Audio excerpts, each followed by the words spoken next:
ఓం శ్రీ గురుభ్యో నమ. శ్రీ సమర్థ రామదాస విజయము అధ్యాయము 26. ఓం గం గణపతయే నమ.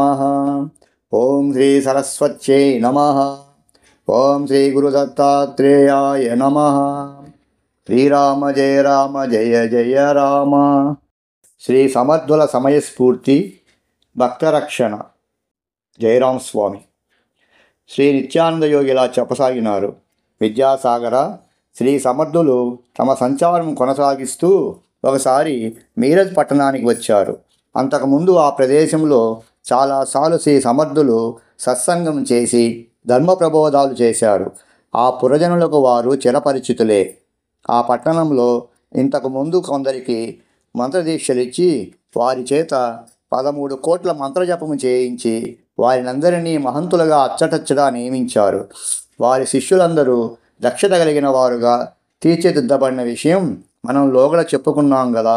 ఆ పట్టణంలోనే నియమించబడిన శిష్యుడు శ్రీ జయరామ గోసాయి. శ్రీ సమర్థుల రాకతో ఆ శిష్యుని హృదయం పరమానందభరితమైనది. సూర్యోదయంతో కమలం వికసించిన విధంగాను, పూర్ణిమ నాడి చంద్రుని చూచిన సముద్రుని పొంగువలను పరవళ్ళు త్రొక్కినది. సమర్థులకు శిష్యులందరూ పాదాభివందనలు చేసిరి. వారి సన్నిధిలోని మాతృప్రేమను సంపూర్ణంగా ఆస్వాదించిరి. గురుదేవుల చల్లని చూపులే వారి మనసులను పరిపుష్టం గావించినవి. శ్రీ సమర్థులు ఏమి సెలవిచ్చేదరో అని అందరూ చేతులు కట్టుకుని నిలబడిరి. గురుదేవులు ఇట్లు ఆజ్ఞాపించిరి. జయరాం, ఆలస్యం ఎందుకు? మీరజ్ పట్టణ వ్యవస్థను పునరుద్ధరించవలసి ఉన్నది. వెంటనే పురజనులకు పిలుపు నీవు. సత్సంగము సంకీర్తనకు ఏర్పాట్లు చేయించు అనిరి. మహారాజ్, సత్వరం చేయించదనని జయరాం వెంటనే తనకు తెలిసిన పలుకుబడగల వ్యక్తితో ఈ విషయమును తెలిపెను.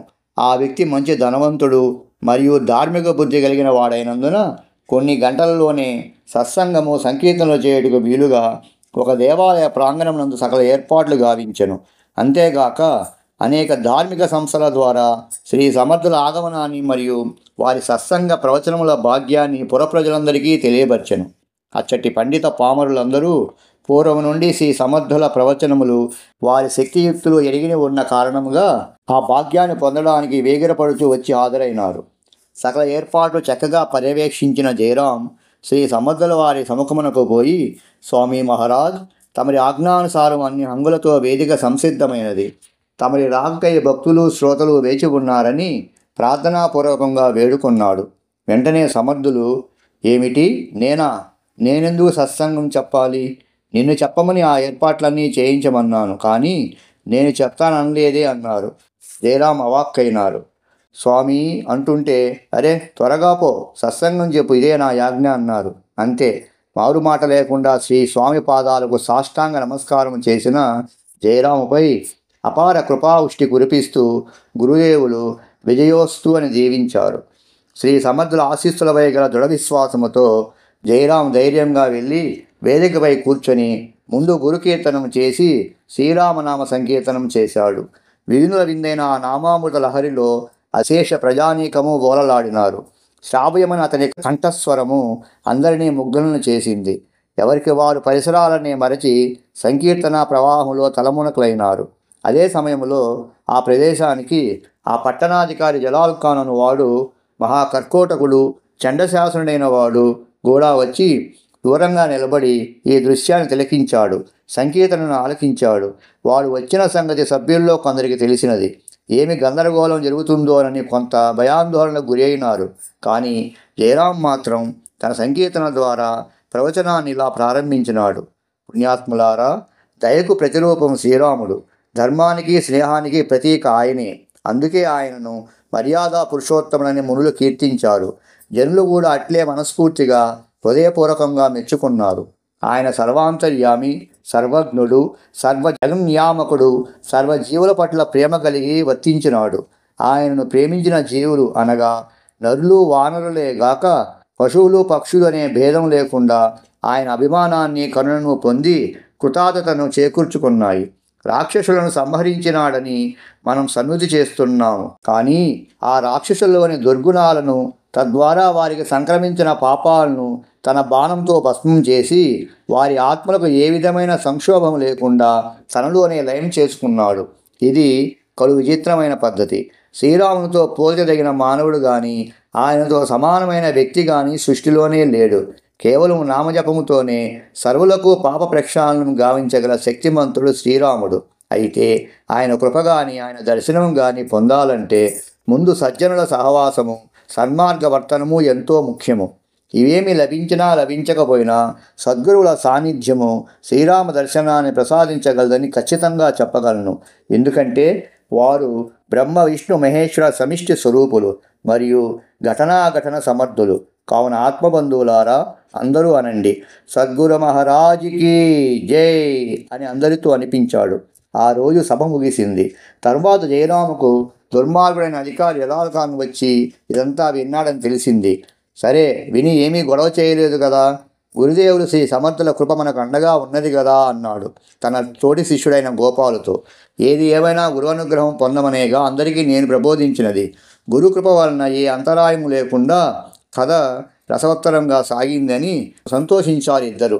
మర్నాడు ఉదయమే గురుదేవులు నది స్నానానికి వెళుచున్నానని చెప్పి వెళ్ళినారు. జయరాం, గోపాల్ ఇద్దరే ఉన్న సమయంలో ఇద్దరు రాజోద్యోగులు వచ్చి జలాల్ ఖాన్ మిమ్మల్ని తోడుకొని రమ్మన్నారని తెలిపారు. జయరాం కొంచెం గతుక్కుమన్నా వెంటనే సర్దుకొని గురుదేవుల అభయాన్ని గుర్తు చేసుకున్నాడు. సమర్థాచియ సేవకా వక్రపాహే అసా సర్వభూమండలి కోనాహే జియాజీ లీలావన్నితి తీన్హి లోకే ఉపేక్షీ గదా రామదాసాభిమాని. శ్రీ సమర్థుల శిష్యులను ఎవడు పరిహసించగలడు? కానిమ్మనుకొని ఆ వచ్చిన వారి వెంట జయరామును, గోపాలును బయలుదేరి వెళ్ళారు. వారు సరాసరి లోనికి తీసుకువెళ్ళి వారినక్కడ వదిలి వారి యజమాని అయిన జలాల్ ఖాన్కు తెలిపి బయటకు పోయినారు. విద్యాసాగర, సద్గుని లీలను జరిగిన తర్వాత గుర్తించిన వారు గుర్తుంచుకోవడమే కష్టం. అటువంటిది ముందుగా ఊహింపనెవ్వరి తరమూ కాదు. ఎప్పుడు ఎవ్వరి మనసులలో ఎటువంటి ప్రేరణలు కల్పించి ఎవరిని నిమిత్తముగా చేసుకొని ఎవరిని ఉద్ధరిస్తారో ఆ జగదోద్ధారులకు తప్ప మరెవ్వరికీ తెలియదు. వారు ఏది సంకల్పించినా అది లోక కళ్యాణానికే. వారి ప్రతి వాక్యమునందును, భావమునందును, క్రియాకలాపమందును ఒకే సూత్రం వర్తించును. అది ఏ ధర్మ ప్రబోధము. వారి అంతరంగము నిత్యము విశ్వకళ్యాణ భావనతో నిండియుండును. తర్వాత ఖాన్ లోపల నుండి బయటకు వచ్చి తన ఆసనంపై కూర్చున్నాడు. అతడు హిందూ ద్వేషి మరియు అనేక మంది స్త్రీ పురుషులను రకరకాల ప్రలోభాలతో వశపరుచుకొని మతమార్పిడి కూడా చేయించినవాడు. అటువంటి వాడు ఇప్పుడు ఏదో ఉపద్రవం తలపెట్టే జయరాముని పిలిపించి ఉంటాడని వారిద్దరూ ఆలోచిస్తూ ఉన్నారు. నిన్న ప్రవచనం దగ్గర ఏమీ గొడవ చేయకుండా పోయినాడని సంతోషిస్తే ఈరోజు ఎందుకు పిలిపించాడో అని జయరాం యోచిస్తూ ఉన్నాడు. అంతలో ఆ వచ్చిన యవనుడు వీరిద్దరినీ తేరిపార చూచాడు. సాధువులారా, నిన్న మీరు ఉపన్యాసం చెప్పే సమయంలో నేను అక్కడే ఉన్నాను. చాలా బాగున్నది మీ ప్రవచనం. కానీ అంతసేపు మేమంతా మీ సన్నిధిలో ఉన్నాము కదా, మరి నాకు రామదర్శనం మాత్రం కాలేదు. నాకే కాదు, అక్కడ ఉన్న వారినందరినీ అడిగి చూచాను. వారెవరికీ రాముని దర్శనం కాలేదన్నారు. మరి ఈ విషయం మీతోనే ముచ్చటించి శ్రీరామ దర్శనం మీ వలనే పొందాలని ఆకాంక్షతో మిమ్మల్ని ఇక్కడికి రప్పించినాను అన్నాడు. ఆ సభా ప్రాంగణములో జయరాం, గోపాల్ ఇద్దరు మరియు జలాల్ ఖాన్ తప్ప మరెవ్వరూ లేరు. ఎదురుగా ఒక పల్లెంలో గోమాంసము పెట్టించాడు. ప్రక్కనే తలతల మెరుస్తున్న కరవాలము కనిపిస్తున్నది. వాడి క్రూరత్వము జయరాం క్షణములో పసిగట్టాడు. వాడికి రామదర్శనం కావాలనడం తమను వంచడానికేనని తెలుసుకొని గురుదేవులను స్మరించుకున్నాడు. గురువు సాక్షాత్ హనుమంతుని అవతారమని, రావణుని దర్పమరచిన మహాయుక్తిశాలి అని గుర్తుకొచ్చింది. ఇంతలో ఏమిటి, మాట్లాడరేమి? రామదర్శనం నాకు చేయించుతారా లేదా? మీ వల్ల కాకపోతే మీకు 2 అవకాశాలు ఇస్తున్నాను. ఒకటి గోమాంసం తినడం, లేదా శిరచ్ఛేదమునకు తయారుగా ఉండడం. ఆలోచించుకొనండి అన్నాడు. ఇందులో ఆలోచించేదేముంది, మీకు రామదర్శనం కావాలి అంతే కదా అన్నాడు జయరాం ధైర్యం తెచ్చుకొని. జలాల్ ఖాన్ అవునవును అదే కావాలి అన్నాడు. జయరాం, అయ్యా, నేను ప్రవచనం చెప్పేటప్పుడు మీరు సరిగా వినియుండలేదు. శ్రీరామ దర్శనం పొందాలంటే సజ్జన సహవాసము, సన్మార్గ వర్తనము, సద్గురుని సన్నిధానము అవసరమని చెప్పి ఉంటిని. మీకు మొదటి 2 లేవు కదా. కాబట్టి సద్గురు సాన్నిధ్యము మాత్రమే మీ కోరిక నెరవేర్చగలదు. కావున మీ అదృష్టం కొద్దీ మా గురుదేవులు ఈ పట్టణానికి వచ్చి ఉన్నారు. నాదేమున్నది, నేను మీ వలనే ఒక సాధారణ వ్యక్తిని. మీకు నిజంగా రామదర్శనం కావాలంటే మా గురువులైన సమర్థులే చేయించగలరు అన్నాడు. వెంటనే జలాల్ ఖాన్, మీ గురువుగారిని మీరు పిలిపిస్తారా లేక నన్ను పిలిపించమంటారా అన్నాడు. మీకెందుకు లేండి ఆ కష్టం, మేమే పిలుచుకు వస్తామన్నాడు జయరాం. మాహులీలో ఉద్ధవుని రక్షించిన విషయము, ముసలరాముని రక్షించిన విషయము అన్నీ జయరాముకు తెలుసు కాబట్టి ధైర్యంగా ఈ ఖానుకు బుద్ధి చెప్పేందుకు తన గురుదేవులే సమర్థులను భావించాడు. గోపాల్తో ఇలా చెప్పాడు: నీవు వేగంగా పోయి గురుదేవులకు ఈ పరిస్థితిని వివరించి వారిని ఇక్కడికి తీసుకువస్తే గాని ఇతని అహంభావము దర్పము నిర్మూలింపబడవు. నదీ తీరాన ఉంటారు, పోయి అన్నీ చెప్పి వారిని శరణు వేడి వెంట తీసుకుని రా అన్నాడు. గోపాల్ వాయువేగంతో పరిగెత్తిపోయినాడు. అతడు సమర్థుల వారి సన్నిధిని సమీపించేసరికి ఆయన నది వద్ద ధ్యాననిమగ్నులై ఉన్నారు. గోపాల్ మనసు విపరీతమైన అలజడిగా ఉంది. స్వామివారు ధ్యానంలో ఉన్నారు. అచ్చడి జయరాం ప్రాణాపాయ స్థితిలో ఉన్నాడు. అతని పరిస్థితి తలుచుకుంటే గోపాల్ కాళ్ళ కింద భూమి కదులుతున్నట్లుగా ఉంది. సమర్థుల వారి ధ్యానం భంగం చేయరాదు. ఎంత సమయం పడుతుందో ఏమో. క్షణం ఒక యుగములా గడుస్తోంది. మనసులో సమర్థుల వారిని ప్రార్థిస్తూ మౌనంగా నిల్చుని ఉన్నాడు. సమర్థుల వారి ధ్యానం పూర్తయి కన్నులు విప్పారు. వారి ఎదురుగా నిల్చున్న గోపాల్ వెంటనే సాష్టాంగ నమస్కారం చేసి జరిగిన విషయం చెప్పి ఎలాగైనా జయరామును కాపాడమని ప్రార్థించాడు. ఏమిటి, పెద్ద మహాత్ముడిలా ఉపన్యాసం ఇచ్చాడు. ఖాన్ అడిగిన దానిలో తప్పేముంది? రాముల వారి దర్శనం చేయిస్తానన్నాడుగా, చేయించమను. పైగా వీడిని రక్షించడానికి ఆ మూర్ఖుని వద్దకు నేను రావాలా? వేరే పనేమి లేదు నాకు. అయినా తన స్థాయి ఏమిటో తెలుసుకోకుండా ఏది పడితే అది, ఎప్పుడు పడితే అప్పుడు, ఎక్కడ పడితే అక్కడ మాట్లాడే వారికి ఇలాగే జరుగుతుంది. వాడి కర్మ. నేను రాను అని ఖచ్చితంగా చెప్పారు శ్రీ సమర్థుల వారు. సమర్థుల వారి పలుకులు విన్న గోపాల్ నీరుగారిపోయాడు. అతని జవసత్వాలు ఉడిగిపోయాయి. శరీరం వణుకుతోంది. ముందు నొయ్యి వెనుక గొయ్యి వంటి పరిస్థితి అది. ఇలా ఉండగా క్షణములో శ్రీ సమర్థులు అదృశ్యమైనారు. అయ్యో, మా గురుదేవులు ఇంత కఠినాత్ములా? శిష్యుడు చావు బ్రతుకుల సమస్యలోనున్నా కూడా పట్టించుకోలేదేమి అని మనస్సు పరిపరి విధాలుగా యోచించుచున్నను శ్రీ గురువులపై తన గల భక్తితో వారినే స్మరించుకుంటూ నెమ్మదిగా కోట వైపుగా నడవసాగాడు. సమర్థుని మనస్సు వెన్నకన్నా మృదువుగా ఉంటుంది. ఆయన బహిరంగంగా ఎంత గంభీరంగా ఉగ్రంగా ఉన్నా అంతరంగంలో శిష్యులపై అపారమైన ప్రేమను కలిగి ఉంటారు అనేది ఈ సన్నివేశం ద్వారా తెలుస్తుంది. కంటి రెప్ప ఏమారి కంటిలో నలుసు పడవచ్చునేమో కానీ శిష్య రక్షణలో మాత్రం వారు ఎల్లవేళలా అప్రమత్తంగా ఉంటారు. తమ శిష్యులకు సమస్యలు వచ్చినా, ఏ ప్రమాదం కలిగినా వారు వెన్నంటి ఉండి కాపాడుతారు. మరి జయరాం విషయం విన్న సమర్థుల వారు ఊరుకుంటారా? అక్కడి నుండి అదృశ్యమై జలీల్ ఖాన్ కోటలో ప్రత్యక్షమయ్యారు. దర్బార్లో టీవీగా జలీల్ ఖాన్ కూర్చొని ఉన్నాడు. సమర్థుల వారిని చూస్తూనే జయరాం నమస్కారం చేసినాడు. అతనితో నమస్కారం చేయడానికి సమయం సందర్భం ఉండనక్కర్లేదా అని విసుక్కుంటూ ఖాన్ సాహెబ్ ఆదాబ్ చేశాడు సమర్థులు. వారు ఖాన్ సాహెబ్తో, మీరు రాములవారి దర్శనాన్ని కాంక్షిస్తున్నారని తెలిసి చాలా సంతోషమైంది. రాములవారి దర్శనం చాలా చాలా సులభం, పూలను నలపడం కన్నా సులభం అన్నారు. ఖాన్ సాహెబ్ అయితే ఎందుకు ఆలస్యం, దర్శనం ఇప్పించండి అన్నాడు. సమర్థులు, కానీ చిన్న చిక్కు ఉంది మరి అన్నారు. ఏమిటది అని అడిగాడు ఖాన్. సమర్థులు, నాతో కూడా కొద్ది దూరం నడిచి రావాలి అన్నారు. ఓ సంతేనా, తప్పక నడిచి వస్తానన్నాడు ఖాన్. సరే రండి అంటూ సమర్థుల వారు నడక ప్రారంభించారు. ఆయన నడిచి తిన్నగా కోటగోడ బురుజు వద్దకు వచ్చారు. ఆ కోటగోడ బురుజుకు చిన్న రంధ్రం ఉంది.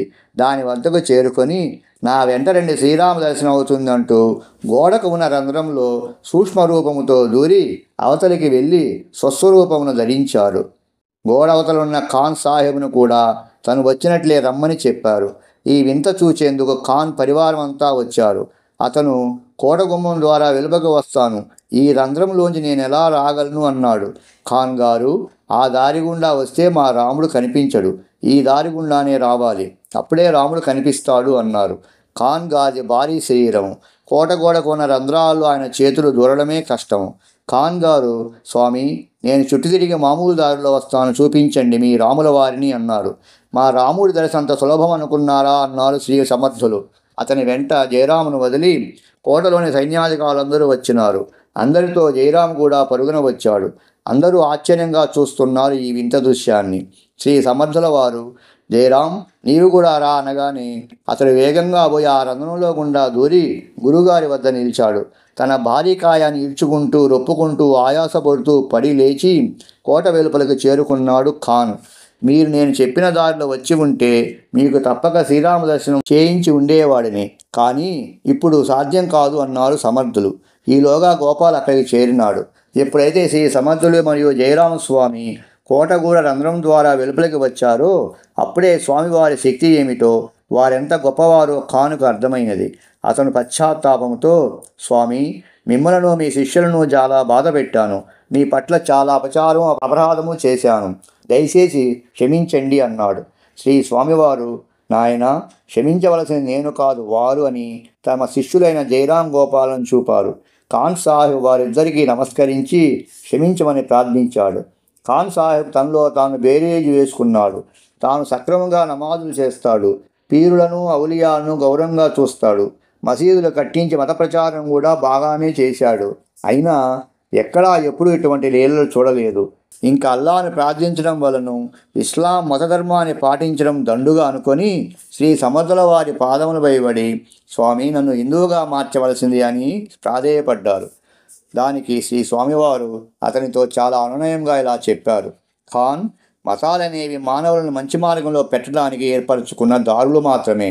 మార్గం ఏదైనా భగవంతుని చేరుటయే లక్ష్యముగా ఉండాలి. ఎవరిని ఎప్పుడూ మార్గం మార్చుకోమనరాదు. అల్లా రాముడు వేరు కాదు.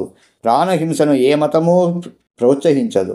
అటులనే ఏ మతము గొప్పతనము దానికే ఉంది. అందుకని ఒక మతం వారు మరొక మతం వారిని కించపరచరాదు. నీకు ఇష్టమైన అల్లా నామస్మరణ చేయి, లేదా రామ రామ అనుకో చాలు. ఆ విధంగా చేయడం వలన ఆ రాముని కృప, తద్వారా అల్లా కృప, గురుకృప లభిస్తుంది. అప్పుడు మీకు సద్గురువు కఠినాత్ముడు అనిపించడు అన్నారు శ్రీ సమర్థులు. ఈ మాట వింటూనే గోపాల్ తన మనసులో సద్గురువు పట్ల కలిగిన భావాన్ని ఎంత చక్కగా సవరించారు గురుదేవులు అనుకుంటూ, క్షమించండి స్వామి అంటూ ఆయన పాదములపై పడినాడు. శ్రీ స్వామి అతనిని లేవదీసి ఆశీర్వదించారు. శ్రీ నిత్యానందుల వారు సద్గురు కృపా విశేషమును పొందినవారు యమునికి కూడా భయపడే పని లేదు. సద్గురువును నమ్మి సేవించుట పదునైన కత్తుల మీద సాము వంటిదని తెలుపగా విద్యాసాగరుడు పాదాభివందనం చేశాడు. జయ జయ రఘువీర సమర్థ, శ్రీరామ జయ రామ జయ జయ రామ. ఇది విద్యాసాగర శ్రీ నిత్యానంద యోగి సంవాద రూపమున శ్రీ దత్తాత్రేయ సంప్రదాయ శిష్య పరంపరలోని శ్రీ శ్రీ శ్రీ స్వామి విఠలానంద సరస్వతి మహారాజ్ విరచిత శ్రీ సమర్థ రామదాస విజయములోని 26వ అధ్యాయము సంపూర్ణం. ఓం శాంతి శాంతి శాంతి.